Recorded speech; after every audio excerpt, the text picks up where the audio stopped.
Every civilization tells itself the same lie, that as long as the lights are on and the supermarket shelves are stocked, everything is fine. But food systems don't fail when shelves are empty.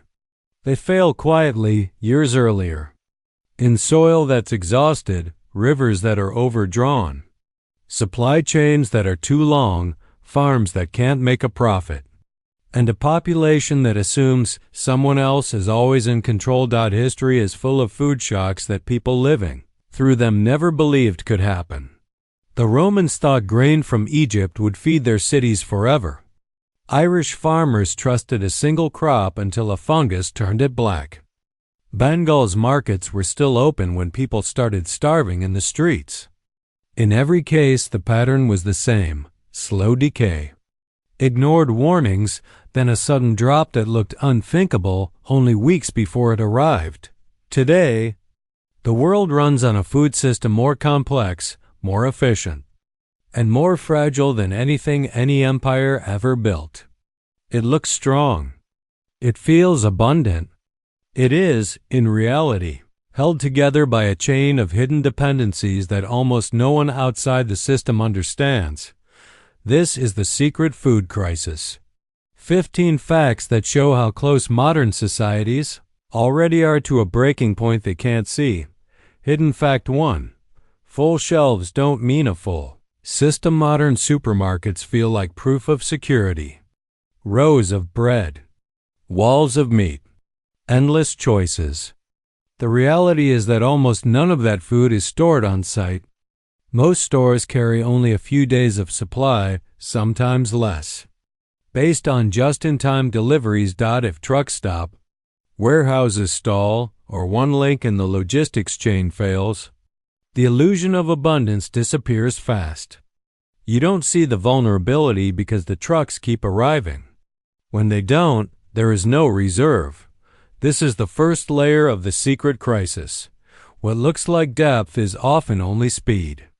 You are not surrounded by months of food. You are surrounded by a high-speed conveyor belt that must never slow down. Hidden fact 2. Your food is now a long, fragile chain instead of a nearby field. For most of human history, food came from close by. Fields around the village, fish from the local coast, grain from the same region. When a harvest failed, it was deadly, but the causes were visible. Floods, droughts, pests. Today, a single meal can link 4 continents. Grain grown on one landmass, soy from another, meat raised on feed from a third, packaged with materials made on a fourth. Each step is optimized for cost, not resilience. A problem in any link, a port closure, a strike, a disease outbreak in livestock, a fertilizer shortage, ripples through the chain.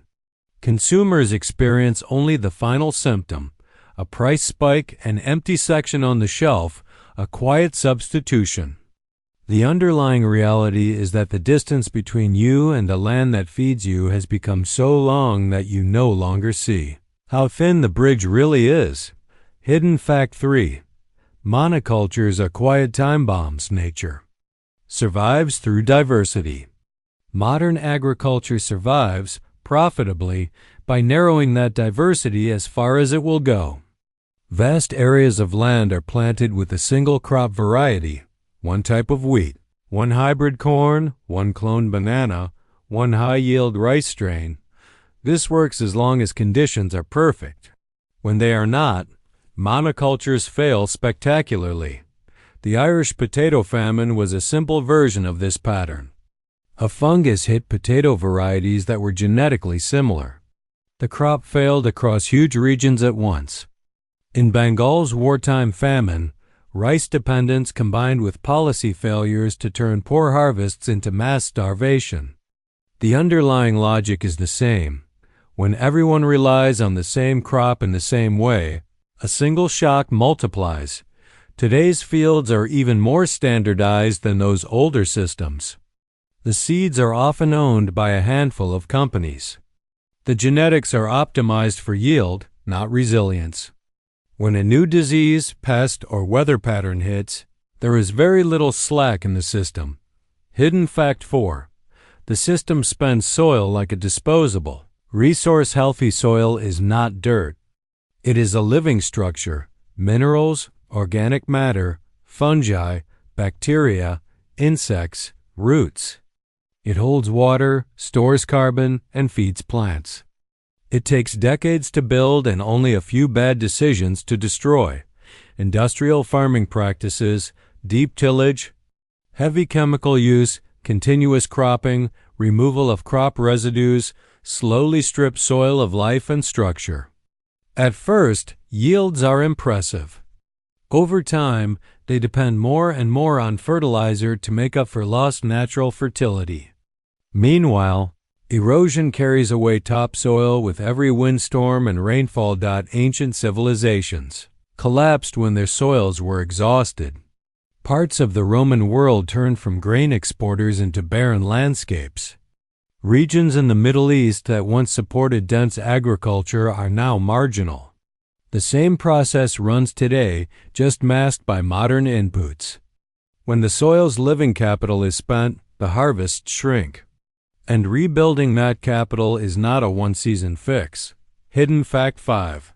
Food depends on fossil fuel more than rain and sun at a glance. Agriculture still looks like an interaction between land, water, and sunlight. In reality, modern food production is welded to fossil fuel. Tractors and harvesters run on diesel. Fertilizer production consumes vast quantities of natural gas. Pesticides and herbicides are often derived from petroleum. Transport and refrigeration need fuel and electricity. This has two consequences. First, any serious disruption in energy supplies or prices hits food hard. Second, the true cost of cheap food is partially hidden in the energy system, not the grocery bill. If fuel becomes more expensive or less reliable, food cannot simply adapt instantly. Yields and logistics are tuned to a world where energy has been abundant and relatively stable. The more a food system leans on fossil inputs to compensate for degraded soil and long distances, the more vulnerable it becomes to shocks originating far from any field. Hidden fact 6. Water stress is already baked into the system. You can't grow food without water. Many of the world's breadbaskets now rely on groundwater, pumped from aquifers that are not refilling at the same rate they are being drained. Rivers are dammed, diverted, and sometimes reduced to a trickle before they reach the sea. Historically, societies have crashed when water systems failed. Mesopotamian cities declined after irrigation salinized their soils. Parts of Mesoamerica suffered when drought hit overcleared land. Today's versions are less visible. Wells are simply drilled deeper. Irrigation systems are extended. Reservoirs are built. For a while, it works. Then the extra margin disappears. Aquifers drop to levels where pumping is too expensive. Snowpack that used to feed rivers shrinks. Regions that seemed permanently fertile face periodic shortages. Food production statistics don't show this immediately. They hold steady until the last buffer is gone. Hidden fact 7. A handful of regions feed billions despite the appearance of global variety. A large part of the world's calories comes from a small set of breadbasket regions. Major grain belts in North America, South America, Europe, parts of Asia. When harvests in these zones are strong, global prices are stable. When they are hit by drought, floods, or heat, the entire planet feels it. History has seen this concentration before on smaller scales. Rome leaned heavily on grain from Egypt and North Africa. When those flows faltered, urban unrest intensified. Cities dependent on imported food became hotspots for crisis. Now, the dependence is planetary. A failed harvest in one exporting region can't always be covered by others when weather patterns or systemic shocks align. Countries that import more food than they grow are especially exposed. They may never have seen famine, but their trade balances and political stability rest on distant reins. Hidden. Fact 8. Political decisions can starve people without a single bad harvest. Famine is not always about how much food exists. It is often about who can access it. Colonial policies in Bengal diverted grain and transport capacity during wartime, turning shortages into starvation. Local markets still had food.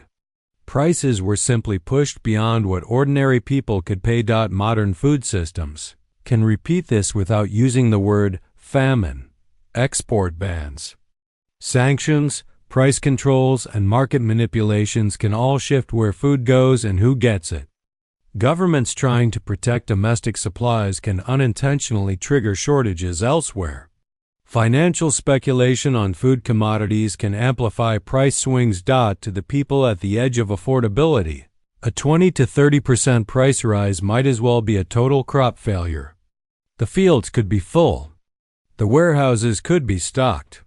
If the system's rules block access, the outcome is the same: empty plates. Hidden fact 9. Farmer economics are breaking quietly.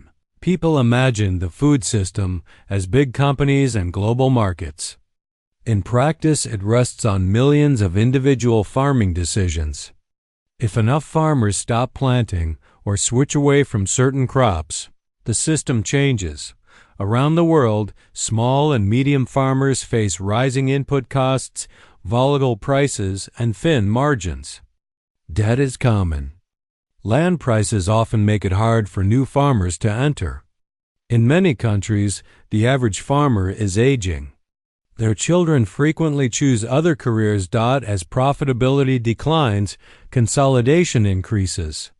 Fewer, larger operations manage more land with more machines and fewer people.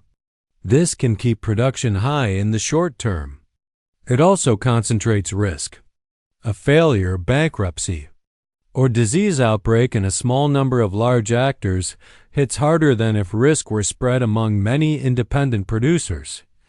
The secret crisis here is simple. If farming as a livelihood stops making sense, the system loses its human core. Hidden fact 10. A handful of corporations control crucial choke point seeds. Fertilizer, grain trading, and meat processing are not spread evenly among thousands of competing firms.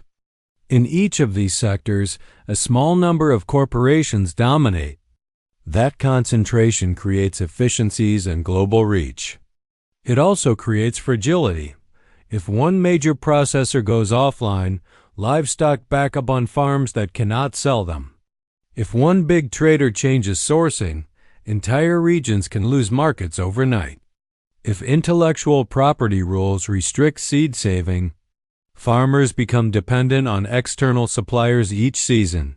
History offers a simpler version of this pattern. When a few merchants or landlords controlled most of a region's grain, their decisions during shortage years determined who lived and who starved. Today's structures are more formal and global, but the leverage is similar. Control over crucial nodes in the food system sits in very few hands. Hidden fact 11. Calories are up. Real nourishment can be down on paper. The world produces enough calories to feed everyone. Yet hundreds of millions are undernourished, and many more are overfed with foods that damage long-term health. This is not a contradiction. It is a sign of how the system allocates value. High-calorie, low-nutrient foods are cheap to produce, store, and transport. Grains refined into sugar and starch, oils extracted from monoculture crops, ultra-processed products that last months on shelves. These fit the logic of the industrial food machine. Fresh, diverse, nutrient-dense foods are harder to handle at scale. The result is a hidden crisis: populations that are fed but not nourished. Micronutrient deficiencies, lifestyle diseases, and weakened immune systems become normal. When real shocks hit, a bad harvest, a price surge, a pandemic, these underlying weaknesses make societies less resilient. The food crisis is not only about quantity, It is about quality quietly eroded over time. Hidden fact 12.